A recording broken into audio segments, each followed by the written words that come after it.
Sir, अब तो आपको यकीन आ गया ना कि उस दिन मैं अपने घर पे DIY वीडियो बना रही थी। DIY मतलब? Do it yourself.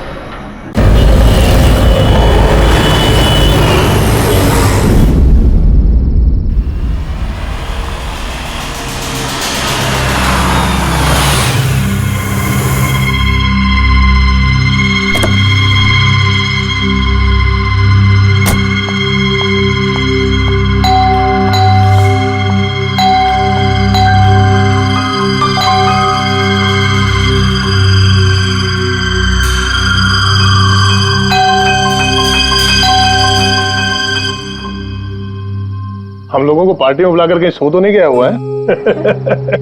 सर, अपनी खुद की बर्थडे पार्टी में कैसे सो सकते हैं? अरे कोई भरोसा नहीं है, 60 साल का हो गया वो। सुधीर बाहर आ भाई। हेलो, पार्टी आज ही है कल की? हाँ, पार्टी आज ही है, हम श्योर। मैं फोन करता हूँ एक बार।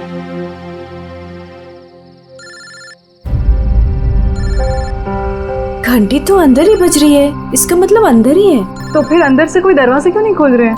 मैंने कहा ना, 60 साल का हो गया, बचपना नहीं गया इसका भी। Sudhir,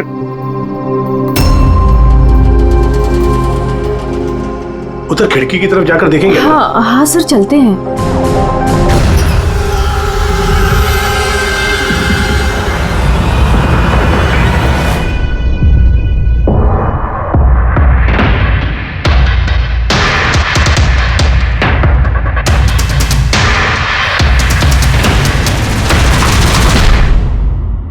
emergency medical card. इन्हें बादाम और फिश से एलर्जी थी।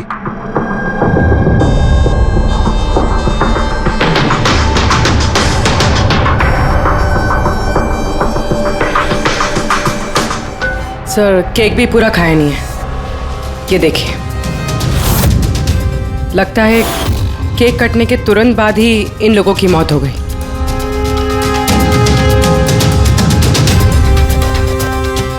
हाथापाई के कोई निशान नहीं है, सीधे गोली लगी है।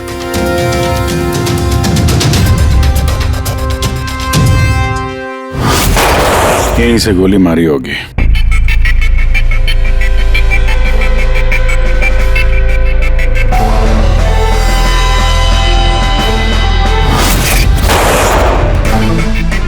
चौथी लाश कहाँ है? अंदर है सर।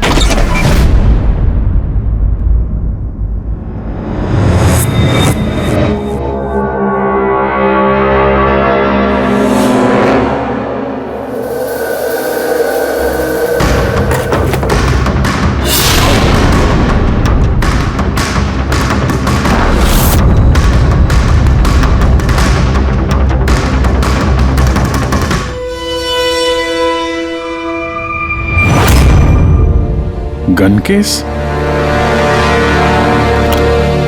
गन गायब है।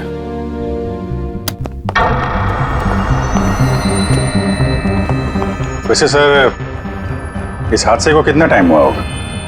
इन चारों की मौत कल दोपहर में 2 बजे से 4 बजे के बीच में हुई। कौन लोग है ये, कुछ पता चला? हाँ सर, वो सुधीर जी हैं, RK विप्स इंडस्ट्रीज के चेयरमैन। वो उनका बड़ा बेटा नील और ये उनका छोटा बेटा रितेश। और अंदर जो है वो सुधीर जी की वाइफ है, माया। सर, नील और रितेश दोनों RK विप्स कंपनी के बोर्ड मेंबर थे, लेकिन कंपनी की हालत बहुत खराब थी, बंद होने पे आ गई थी। महीनों से बिल नहीं भरे और मार्केट का कर्जा नहीं चुकाया, बहुत सारे प्रॉब्लम थे। तो फिर यहाँ सेलिब्रेशन किस बात का हो रहा था? सर, सुधीर जी का 60th बर्थडे था। बर्थडे सेलिब्रेट कर रहे थे? तो और भी लोग आए होंगे ना यहाँ पे? ऑफिस के कुछ लोग आए थे सर, और उनसे पूछताछ करके उन्हें जाने दिया। ये सब लोग यहाँ एक साथ रहते थे क्या? नहीं सर, यहाँ पे तो सिर्फ सुधीर जी और माया रहते थे। सुधीर जी ने नील और रितेश के लिए अलग अलग बंगले खरीद के रखे थे, ये दोनों वहीं पे रहते थे। आज तो ये अपने डैड का बर्थडे मनाने के लिए आए थे। सर, शाम को बहुत बड़ी पार्टी होने वाली थी, केक काटने के कुछ मिनट बाद ही सबकी मौत हो गई। पार्टी प्लान करने वाली टीम आई थी यहाँ पर, किसी ने दरवाजा नहीं खोला तो वापस चली। मुझे लगता नहीं कोई बाहर से आया होगा। जो कुछ भी हुआ है इन चारों के बीच में ही हुआ है। नहीं, यहाँ घर में कोई नौकर वोकर तो होगा ना? है ना, नौकर है ना, लेकिन वो गाँव गया। सुधीर जी ने सिर्फ आज के लिए एक सर्वेंट हायर किया था। वो कल सुबह काम करके गया और पार्टी खत्म होने के बाद साफ सफाई करने आने वाला था। पार्टी खत्म होने से पहले ये सब खत्म हो गया। लगता तो ये मर्डर ही है। सॉरी डॉक्टर साहब, पर मुझे ऐसा लगता है कि इन चारों के अलावा यहाँ कोई पांचवा भी था जो बाहर से अंदर आया था। जरा ध्यान से देखो, यहाँ पे कहीं भी हाथापाई के कोई निशान नहीं है और हर चीज अपनी जगह पे है। ऐसा लगता है कि किसी ने केक में कुछ ऐसा मिला दिया था जिसे खा के चारों बेहोश हो गए। उसके बाद वो पांचवा आदमी घर के अंदर घुसा और उसने सबको गोली मारी। ये बस 100% मर्डर ही है। मर्डर और सुसाइड भी। सर तुम इतने यकीन से कैसे कह सकते हो? सही है। देखो, बाकी तीनों लाशों के पास स्ट्रगल का कोई भी निशान नहीं है सिवाय सुधीर जी के। पैर भी मुड़े हुए हैं, ब्लड लॉस ज्यादा है, तो ऐसा लगता है कि जब इनको गोली लगी तो ये जिंदा थे। अगर ये भी केक खा के बाकियों की तरह बेहोश होते तो उनकी तरह ही पड़े रहते। इन्होंने तीनों को गोली मारी और फिर खुदकुशी कर ली, ऐसा लगता है। अगर ऐसी बात है तो जिस गन से गोली चली वो गन कहाँ है? गन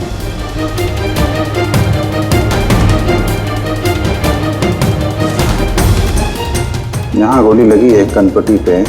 सुधीर जी ने अगर गन चलाई होगी तो ऐसे गिरे और गन वाला हाथ जमीन पे टकराया और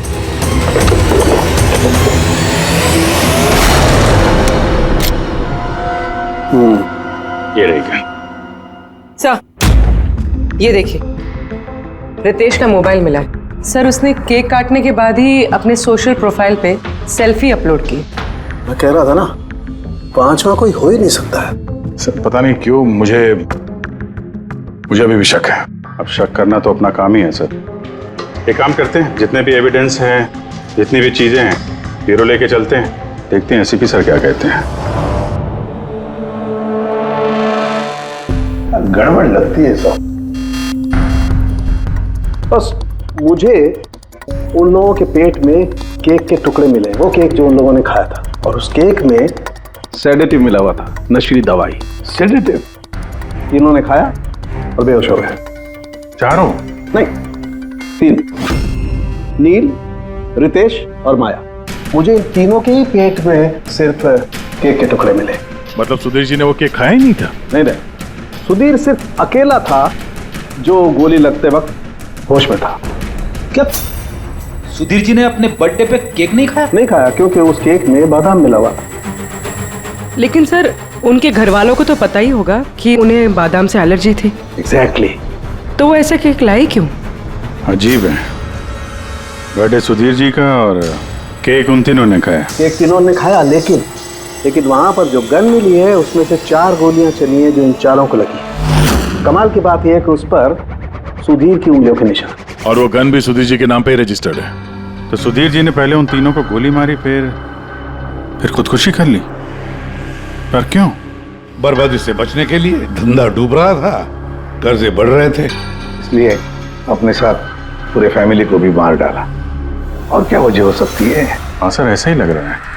सुधीर जी जानबूझ के वो बादाम वाला केक लाए थे ताकि उन्हें खाना ना पड़े। उसने बाकी तीनों को सेडेटिव डाल के वो बादाम वाला केक खिला दिया और बेहोश होने के बाद उन्हें मार के खुद आत्महत्या कर ली। पूर्वी, वो रितेश ने जो फोटो अपलोड किया था नेट पर, तब लगा उसे। कितने बजे ली थी ये फोटोग्राफ? सर, 2:05। और अपलोड किया? सर, 2:07। सर मुझे एक बात बता, केक खाने के कितनी देर बाद बेहोश हुए होंगे सब लोग? 20 से 25 दिन। मतलब 2:30 या 2:35? और अंदाजन मौत का वक्त भी वही है सर, वो 2:30 से 2:45 बजे के बीच। मतलब सब कुछ हुआ है 40 मिनट के अंदर अंदर। 1 मिनट, ये क्या है? ये परछाई कैसी है? ये शैडो? ये चारों तो यहाँ खड़े, तो फिर वहां पे परछाई कैसे आई? वहीं जाकर देखना होगा कि ये शैडो कैसा है। 2:04। पर्दे वर्दे की पोजीशन सेम हो गई ना? बिल्कुल सर। पोजीशन ले लेते हैं। रेडी? 2:05 या। अरे इसमें तो कोई परछाई दिख नहीं रही।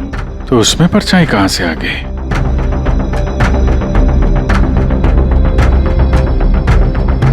धूप इधर से आ रही। पूर्वी जरा उधर जाके खड़ी हो ना। या बस। हाँ, इसमें परछाई दिख रही है, बिल्कुल वैसी की वैसी, सेम टू सेम। वैसा ही था। यहाँ पे कोई पांचवा भी था और वो वहीं खड़ा था जहाँ मैं खड़ी थी। ये वही आदमी है जिसने सुधीर जी और उनकी फैमिली को मारा है, और उसने हमें ऑलमोस्ट धोखा दे दिया कि ये मर्डर कम सुसाइड है। और उसी की परछाई ने उसे धोखा दे दिया। मगर सर, इस परछाई से खूनी तक पहुंचेंगे कैसे? खूनी का मेन टारगेट था सुधीर जी, और वो उस वक्त वहीं पे खड़ा था। कोई जान पहचान वाला ही होगा। करेक्ट। जरा पता लगाओ सुधीर जी ने पार्टी में किन किन लोगों को बुलाया था।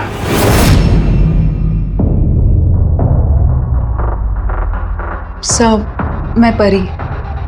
तुम सुधीर जी की एग्जीक्यूटिव असिस्टेंट थी? जी। सर मैं Janvi. Marketing head. Yes sir. जी, मेरा नाम जगन्नाथ है, मैं कंपनी का लॉयर हूँ।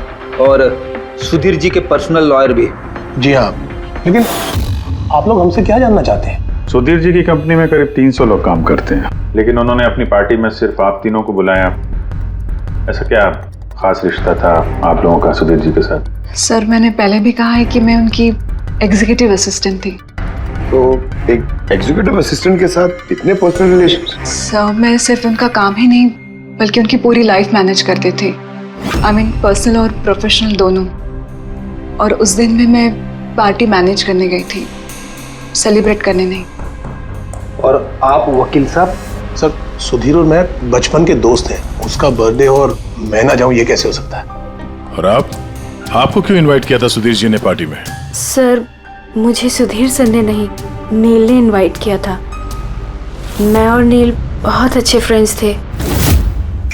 ऐसी आप उनका पूरा शेड्यूल मैनेज करती थी। तो पार्टी वाले दिन कोई मिलने आने वाला था? कोई मीटिंग वगैरह रखी थी आप लोगों ने? सर, उस दिन बैंक हॉलीडे था तो कुछ मीटिंग या अपॉइंटमेंट नहीं थी, और उनका बर्थडे था तो वो पूरा दिन अपनी फैमिली के साथ ही स्पेंड करना चाहते थे। कल दोपहर 2 और 3 के बीच में आप तीनों कहाँ थे? सर, मैं तो अपने घर पे ही थी, वी ब्लॉग बना रही थी। V blog? Video blog. मेरा एक इंटरनेट चैनल है जिस पर मैं कुछ वीडियो बना के अपलोड करती हूँ। सर मैं घर पे सो रही थी, मेरी तबीयत ठीक नहीं थी। सर, मैं अपनी फैमिली के साथ फिल्म देखने गया था। अच्छा, इधर हाल ही में सुधीर जी के बिहेवियर में कोई बदलाव देखा आप लोगों ने? हाँ सर, मैंने एक बात नोटिस की थी। सर अभी से कुछ 1 महीने पहले हम लोगों की मीटिंग चल रही थी।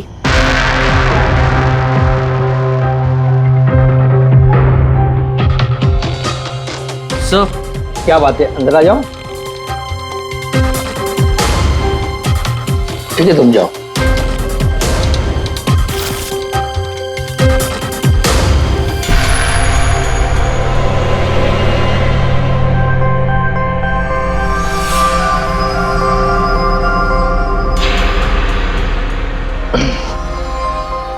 Sorry gentlemen, meeting is over. बच्चों के कपड़े? Yes sir.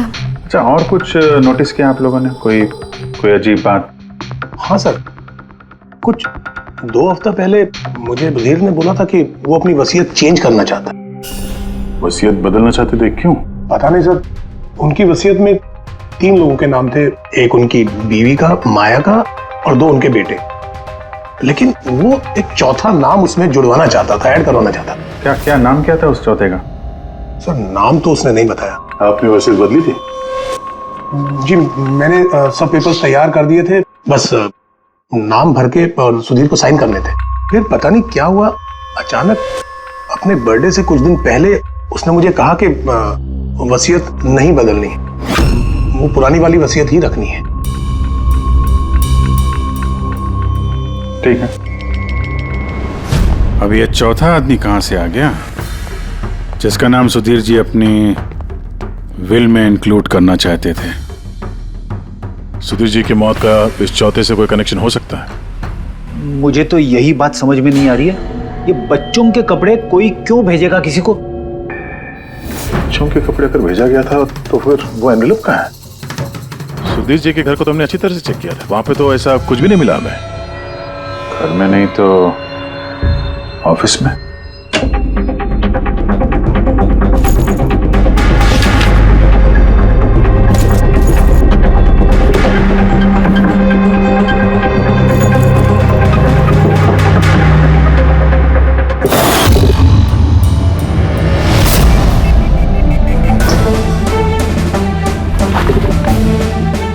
मिल गया।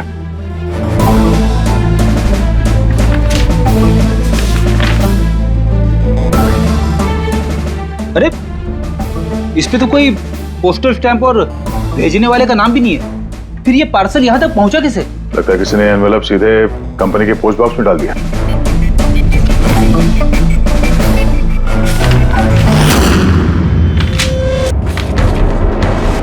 इस एनवेलप को डॉक्टर सालुंकी के पास भेज देते हैं, शायद उन्हें कुछ मिले। ठीक है। ये जानवी कह रही थी ना, ये पार्सल देख के मिस्टर सुधीर एकदम चौंक गए थे। हो सकता है कोई पुरानी याद ताजा हो गई हो। और उसके बाद उन्होंने किसी को कॉल भी किया होगा। पिछले महीने के कॉल डिटेल्स मंगवाते हैं सुधीर जी के। देखते हैं ये एनवेलप मिलने के बाद सुधीर जी ने सबसे पहले फोन किसको किया था। सुधीर का फोन आया था एक अरसे के बाद। क्या बात हुई थी आप दोनों की? गुस्से में था कि मैंने उसे वो एनवेलप क्यों भेजा, लेकिन मैंने उसे कोई एनवेलप नहीं भेजा। लेकिन कोई तो वजह होगी। सुधीर जी ने आप पे शक किया। जी हाँ, वो एनवेलप में बच्चे के कपड़े थे। उसे लगा कि वो वही कपड़े थे जो मैंने और सुधीर ने हमारे बच्चे के लिए खरीदे थे। अब हमारे बच्चे के लिए? मेरा और सुधीर का बच्चा। 30 साल पहले मैं आरके विप्स कंपनी में अकाउंट डिपार्टमेंट में काम करती थी। सुधीर के पापा उसके मालिक थे। वहाँ सुधीर और मेरे बीच में प्यार हो गया, और कुछ समझ पाती उसके पहले मुझे पता चला कि मैं सुधीर के बच्चे की माँ बनने वाली हूँ। तो आप दोनों की शादी नहीं? जी नहीं। सुधीर ने तो वादा किया था, लेकिन उसके पेरेंट्स राजी नहीं थे, क्योंकि मैं उनकी हैसियत की नहीं थी। वो तो सुधीर की शादी बहुत ही रईस खानदान में और उनकी स्टेटस की लड़की से करना चाहते थे। फिर उसके पेरेंट्स ने और फैमिली ने बहुत कोशिश की उससे, मुझे, यहाँ तक कि मेरी फैमिली को समझाने की कि मैं बच्चा गिरा दूं, लेकिन मैंने भी ठान लिया था कि चाहे कुछ भी हो जाए मैं बच्चे को जन्म दूंगी। 15 मार्च 1990 को मेरा बच्चा इस दुनिया में आया,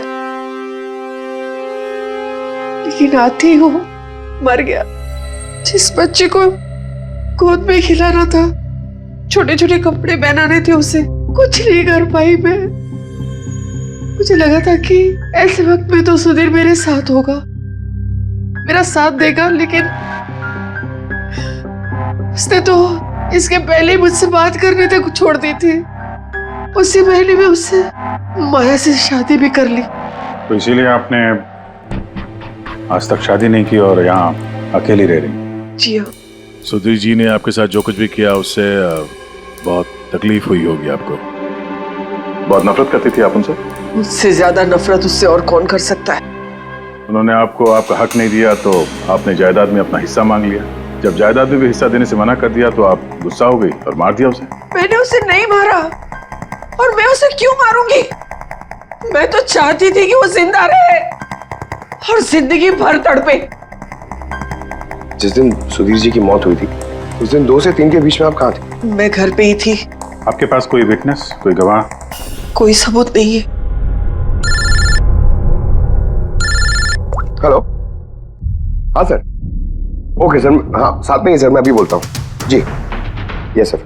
सर सालुंके सर फॉरेंसिक बुला रहे हैं, जल्दी कह रहे हैं कि कुछ दिखाना है। सुनोगे तो यकीन नहीं आएगा बॉस। उस एनवेलप की जब मैंने अच्छी तरह से जांच की तो मुझे फिंगरप्रिंट्स तो किसी के नहीं मिले, लेकिन उस एनवेलप पे से मुझे डीएनए के लिए सैंपल मिल गया। जिस किसी ने भी वो एनवेलप भेजा उसने शायद मुंह से थूक लगा के उसे सील किया, और इसीलिए मुझे उस एनवेलप पर से सलाइवा के ट्रेसेस मिल गए जिससे डीएनए प्रोफाइल बनाया जा सकता। लेकिन सर डीएनए टेस्टिंग के लिए तो 4-6 हफ्ते लग जाते हैं। हाँ, और मैं 5 दिन के लिए जा रहा हूँ दिल्ली एक कॉन्फ्रेंस में, लेकिन उससे पहले मैंने कुछ प्राइमरी टेस्ट कर लिए। क्या निकला सर आपके इस टेस्ट में? इस टेस्ट से मुझे पता लगा है कि ये जिस किसी का भी डीएनए, उसका डीएनए सुधीर जी के डीएनए के साथ मैच करता है। क्या? इसका मतलब है कि इसका मतलब ये है कि जिसने भी ये एनवलप भेजा है वो सुधीर का कोई खून का रिश्तेदार है। मतलब सुधीर का कोई अपना सुधीर को ही ब्लैकमेल कर रहा है। पर कौन हो सकता है? सर अदिति के पेट में जो बच्चा था उस वक्त वो तो मरा हुआ पैदा हुआ था। हाँ, और सर बचे सुधीर जी के बेटे रितेश और नील। कहीं उन दोनों को सुधीर जी और अदिति का राज पता तो नहीं चल गया था? क्या पता उसी के लिए ब्लैकमेल कर रहे हो उन बच्चों के कपड़े भेज के। अच्छा सर, वो जो बच्चों के कपड़े मिले थे वो वाकई पुराने हैं या फिर मैले कुचेले करके पुराने दिखाने की कोशिश की गई? मैंने उन्हें स्पेशलाइज्ड लैब में चेक करने के लिए भेज दिया, जल्दी पता लग जाएगा। वैसे पूरी सुधीर के बेटों के बारे में क्या पता चला? क्या करते थे वो? सर 1 साल पहले सुधीर जी ने अपने बेटों को अपनी ही कंपनी में बोर्ड मेंबर बनाया था और उसी के बाद से कंपनी लॉस में जाने लगी। वो दोनों कंपनी के पैसों पे खुद ही ऐश करते थे, महंगी महंगी गाड़ियाँ, बड़े बड़े शौक, सब कुछ करते थे सिवाय काम के। लेकिन सर सुधीर जी अपने बेटों से बहुत प्यार करते थे, दोनों के लिए अलग अलग बंगले। तो कहीं ऐसा तो नहीं कि उन दोनों ने ही वो एनवेलप लेटर बॉक्स में डाला? ये बात समझ में नहीं आ रही है, लेकिन ये ब्लैकमेलिंग क्यों? अरे यार पैसों के लिए। कंपनी डूब रही थी। करेक्ट। कंपनी कंगाल होने से पहले जो कुछ समेट सकते हो समेट लो। अगर ये सुधीर के दोनों बेटे अपने बाप को पैसों के लिए ब्लैकमेल कर रहे थे तो जरूर उनके बैंक अकाउंट्स में पैसे तो आए होंगे, बड़ी रकम आई होगी। एक काम करो, इन दोनों के कंपनी अकाउंट, पर्सनल अकाउंट सब चेक करो, देखो कोई बड़ी रकम आई थी क्या। सर कुछ मिला है? आरके वेब्स इंडस्ट्रीज के अकाउंट से करोड़ों रुपए ट्रांसफर हुए हैं। किसके अकाउंट में ट्रांसफर हुआ है? एक मिनट देखता हूँ सर। ये रितेश या नील का अकाउंट ही होगा? नहीं सर, ये प्राइवेट अकाउंट है, रेचल के नाम पे। कौन से पैसे? आप लोग क्या बोल रहे हैं? मुझे कुछ नहीं पता। कौन से पैसे? वही पैसे जो आरके विप्स के अकाउंट से तुम्हारे पर्सनल अकाउंट में ट्रांसफर हुए हैं। अब कुछ याद आया? वो तो मेरी सैलरी है, मैं वहां पर काम करती थी। Salary 11 crore salary? हाँ, वो भी सिर्फ 2 हफ्तों का। उस हिसाब से तो तुम्हारे महीने की सैलरी 22 करोड़ रुपए हो गई। क्या काम क्या करती हो तुम? ब्लैकमेलिंग का काम। तुम और रितेश मिलकर सुधीर जी को ब्लैकमेल कर रहे थे। देखो रेचल, हम अच्छी तरीके से जानते हैं कि तुमने आरके विप्स में एक दिन भी काम नहीं किया है। अब सीधे सीधे सच बोलोगी या? रितेश नहीं रहा है, उसके हिस्से की जितनी भी सजा है ना वो तुम्हें ही मिलेगी। ब्लैकमेलिंग और एक्सटॉर्शन की सजा जानती हो तुम? मैंने किसी को ब्लैकमेल नहीं किया है। तो क्या सुधीर जी ने तुम्हें 11 करोड़ ऐसे ही खैरात में दिए? सुधीर अंकल ने वो पैसे ट्रांसफर नहीं किए थे।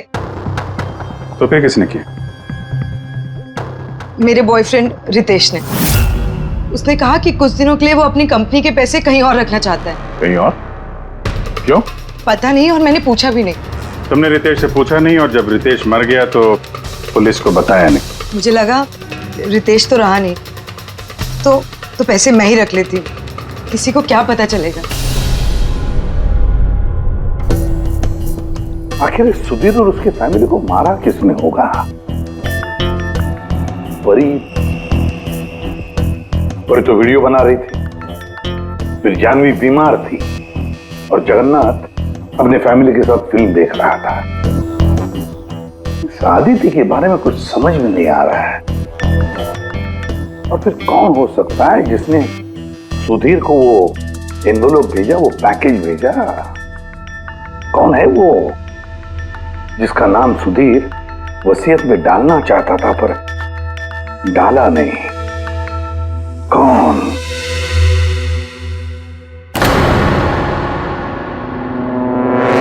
फ्रिज में दूसरा केक कहां से आया? हाँ सर, ये 2 केक। वही तो, जब बर्थडे था तब सुधीर ने अपने फैमिली के साथ छोटा वाला केक क्यों काटा, जबकि इतना बड़ा केक है फ्रिज में? सर, ताकि वो रात में पार्टी पे ये बड़ा वाला केक खा सके। अरे यार सुधीर जी कोई 18 साल के बच्चे थोड़ी ना थे जो अपने बर्थडे के लिए 2-2 केक मंगाएंगे। सर हो सकता है ये केक उन्हें किसी ने गिफ्ट किया हो, ये बादाम वाला केक। लेकिन बॉक्स में लेके आएंगे ना, उस पर केक शॉप का नाम भी होगा बॉक्स पर। नहीं सर, वहाँ हमें तो कोई बॉक्स मिला नहीं। हो सकता है किसी ने केक घर पे बनाया हो, तभी हमें बॉक्स नहीं मिला वहाँ पे। लेकिन ये बादाम वाला केक बनाया किसने होगा? सर मैं जानवी का सोशल प्रोफाइल चेक कर रही थी। उसके ऐसे बहुत सारे फोटोज हैं जिनमें वो केक्स और पेस्ट्रीज बेक कर रही है। बेकिंग का बहुत शौक है उसे। हाँ मुझे बेकिंग पसंद है। तो क्या? तो कुछ नहीं, तुमने बादाम वाला केक बनाया था ना सुधीर जी के लिए। जब मुझे पता है कि उनको बादाम से एलर्जी थी तो मैं उनके लिए बादाम वाला केक क्यों बनाऊंगी? क्योंकि तुम चाहती थी कि वो केक ना खाए, खाते तो बेहोश हो जाते ना। और तुम चाहते थे कि जब तुम उन्हें मारो वो होश में रहे, तड़पे तुम्हारे सामने, गिड़गिड़ाए, है ना? मैं सुधीर अंकल को क्यों मारना चाहूंगी? तुमने केक में सेडेटिव नहीं मिलाया रितेश, नील और माया को मारने के लिए? आप लोग ये सब क्या बोले जा रहे हैं? बस नाटक बंद। तुमने बोला था ना कि तुम उस दिन बीमार थी और घर पर ही थी, कहीं नहीं गई थी। फिर पार्टी में कैसे गई थी ना? पार्टी में मैं सच में 2-3 बजे तक सो रही थी। फिर मैं जब सोकर उठी तो मुझे लगा कि मैं थोड़ा बेटर फील कर रही हूँ और इसलिए मैं पार्टी में चली गई। इसमें मैंने क्या गलत किया? अगर तुम 2 से 3 बजे तक सो रही थी तो 2:30 बजे के आसपास जब सुधीर जी की मौत हुई तब तुम्हारा मोबाइल उनके घर के पास क्या कर रहा था? देखो जानवी, झूठ बोल के कोई फायदा नहीं है। हमने तुम्हारे मोबाइल के रिकॉर्ड चेक किए हैं। जिस वक्त सुधीर जी की मौत हुई तुम्हारे मोबाइल की लोकेशन उनके घर के पास थी। अब सच बताओगी या और टाइम वेस्ट करना है? मैं और नील एक दूसरे से प्यार करते थे। हमने सोचा कि नील के डैड का बर्थडे है तो हमारे पास अच्छा मौका है उनको सब कुछ बताने के लिए, और इसलिए मैं वहाँ चली गई। वहाँ भटकती रही, नील को कॉल करती रही, घंटों में वहाँ घूमती रही, लेकिन नील का कोई कॉल नहीं आया। मुझे लगा कि शायद नील को मौका नहीं मिल रहा है मुझे कॉल करने का। झूठ! तुम्हें लगा कि नील ने तुम्हें धोखा दे दिया, इसलिए तुमने उसे और उसके पूरे परिवार को मार दिया। ये अच्छी जबरदस्ती है आप लोगों की। अगर मुझे बेकिंग पसंद है तो इसका मतलब ये तो नहीं कि खून मैंने किया है। इंटरनेट पर रेसिपी देखकर केक तो कोई भी बना सकता है। केक बनाना कौन सा मुश्किल काम है? और रितेश की गर्लफ्रेंड रेचल, वो भी तो बेकिंग करती है। आप लोग उससे जाकर क्यों कुछ नहीं पूछते? सबसे पूछेंगे हम। बुलाओ सबको। बड़ा इंटरेस्टिंग केस ही है। ऐसे बहुत कम होता है कि इतने सारे लोगों के पास एक ही आदमी की जान लेने के लिए मौका भी है और मकसद भी। आप लोग फिर से? सर मैं क्यों मारूंगी उनको? आप नील से शादी करना चाहती थी, फैमिली ने मना कर दिया। ये तो बड़ी वजह है खून करने के लिए। और सुधीर जी की फैमिली के लिए तो हैसियत और सोशल स्टेटस बहुत इंपॉर्टेंट था। इसका सबसे बड़ा एग्जाम्पल आदित्य जी। और सुधीर जी ने इसी हैसियत और सोशल स्टेटस के चक्कर में आपकी जिंदगी बर्बाद कर दी। तो आपसे ज्यादा नफरत और किसके दिल में हो सकती है? मेरे लिए पैसों की कोई अहमियत नहीं है और ना ही मुझे किसी बात का अफसोस है। अफसोस तो तुम्हें भी नहीं होगा रेशल। यहाँ तो 5-5 हजार के लिए लोग मर्डर कर देते हैं और तुम्हें तो बैठे बिठाए 11 करोड़ मिल गए। और आपके तो हाथ में सुधीर जी ने अपनी लाइफ का रिमोट कंट्रोल दे दिया था ना। आप सब जानती थी उनके बारे में, ये भी जानती थी कि वो अपनी गन कहाँ रखते हैं। देखिए, आप जो कहना चाहते हैं वो कह सकते हैं। मैंने आपको पहले भी बताया कि मैं उस दिन घर पे वीडियो ब्लॉग बना रही थी। चाहे तो आप मेरा मोबाइल भी चेक कर सकते हैं। हाँ बिल्कुल, लाइए पता तो चले वीडियो ब्लॉग कैसे बनाया जाता है।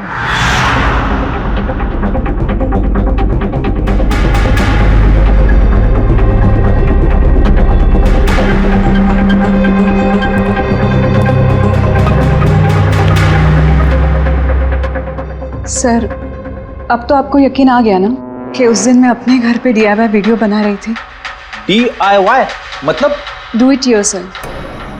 सर, मैं अपने इंटरनेट चैनल पे लोगों को रोज के काम करने के इजी तरीके बताती हूँ।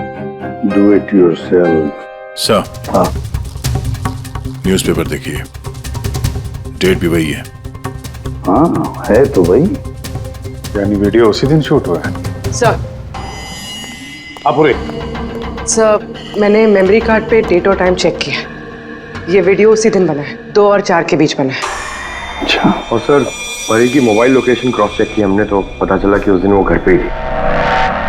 पूर्वी एक काम करो, इन चारों लेडीज को अलग अलग कमरे में बिठाओ। सर चलिए।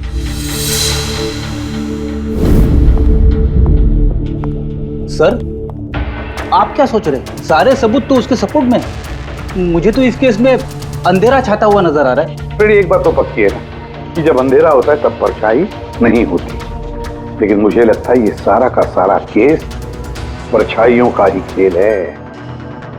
सनडायल जानते हो ना? सनडायल, सनडायल वो सूरज की रोशनी किस दिशा में होती है उसके मुताबिक टाइम बताते हैं उससे। हाँ, मतलब सनडायल एक ऐसी चीज है जिससे हमें आकाश में सूरज की जगह पता चल सकती है, जिसकी वजह से हम वक्त का अंदाजा लगा सकते हैं। अब देखो, धरती हमारी घूमते रहती है, उस हिसाब से सूरज की जगह भी बदलने लगती है, जिसकी वजह से सनडायल पर परछाई की पोजीशन भी बदलते रहती है। ये तो समझ में आ गया सर, मगर इसका इस केस से क्या लेना देना? लेना देना है फ्रेडी।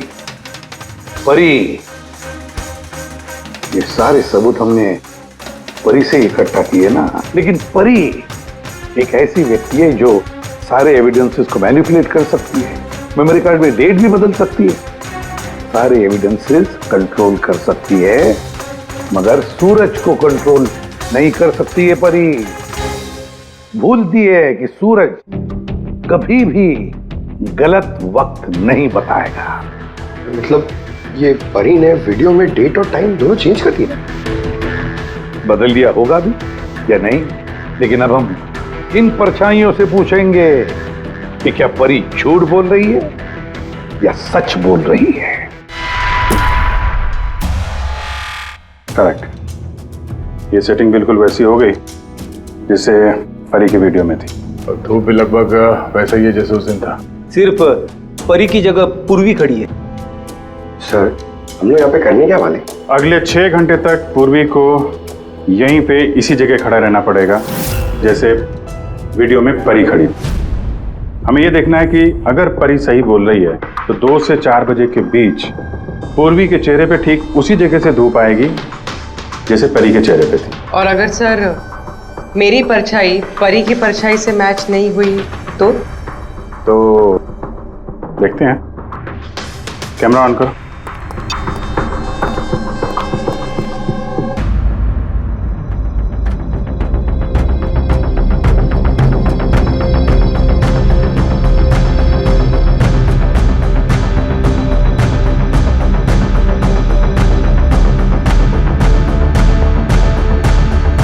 चलो, गुड। ओके पूर्वी, रिलैक्स। सर क्या है वीडियो में? देखने दो यार।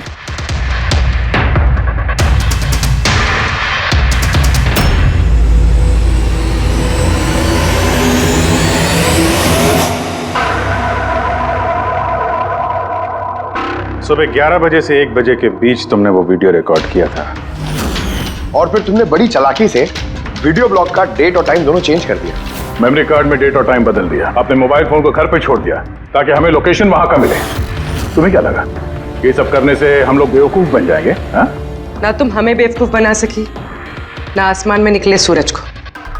तुम्हारे वीडियो में धूप का डायरेक्शन देखकर साफ पता चल रहा है कि वो वीडियो 11 और 1 के बीच शूट हुआ है। अच्छी कोशिश की थी तुमने, लेकिन रिसर्च में कच्ची रह गई तुम। परी, तुम्हारे बारे में हमने सब कुछ जान लिया है। परी, हमें ज्यादा से ज्यादा 4 हफ्ते लगेंगे तुम्हारा डीएनए टेस्ट करके ये प्रूव करने में कि तुम सुधीर जी की बेटी हो, लेकिन उसे सच बदल नहीं जाएगा।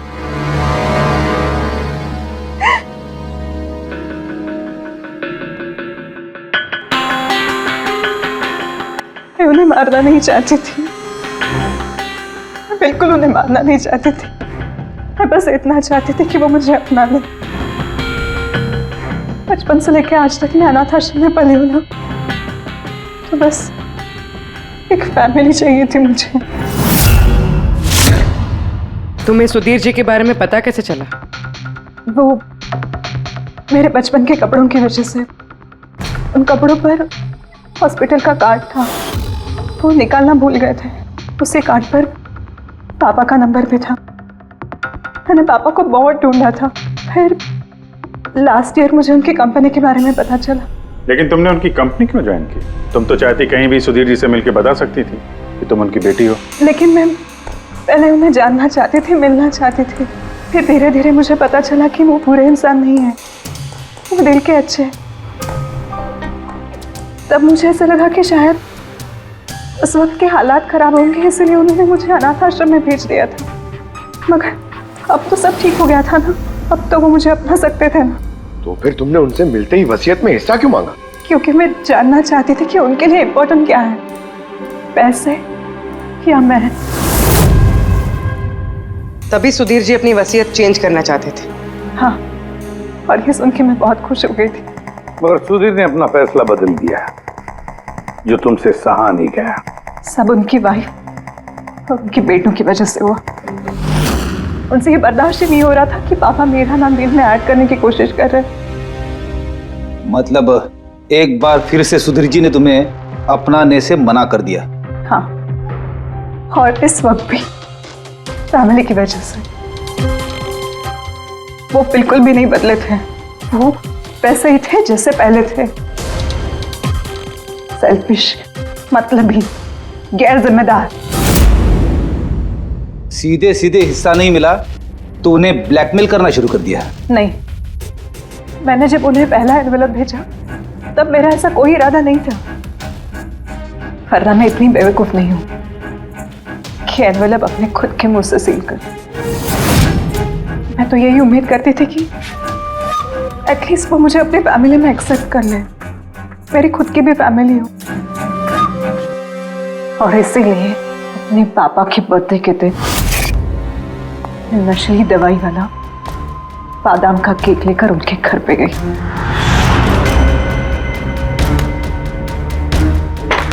Happy birthday to you.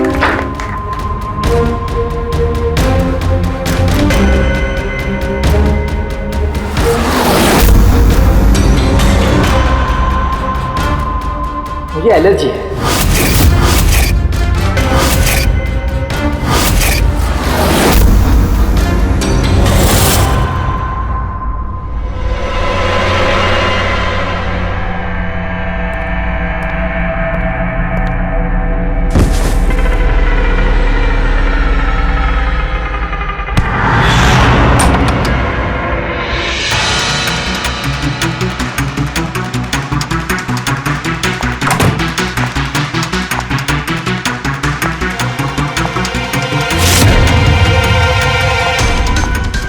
बेटा,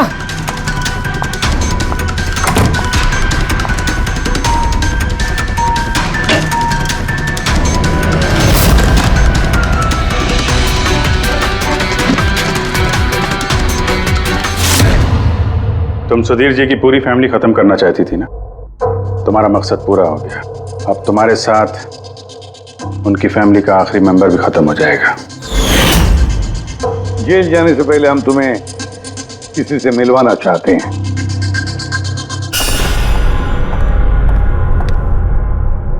ये आदिति जी, तुम्हारी माँ। हाँ? आपसे झूठ कहा गया था कि आपका बच्चा मरा हुआ पैदा हुआ है।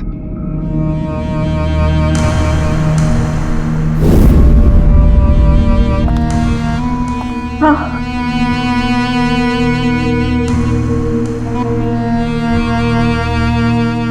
परी ने सुधीर और उसके परिवार को खत्म कर दिया। हमें अफसोस है कि आप दोनों फिर से हमेशा के लिए अलग हो जाओगी।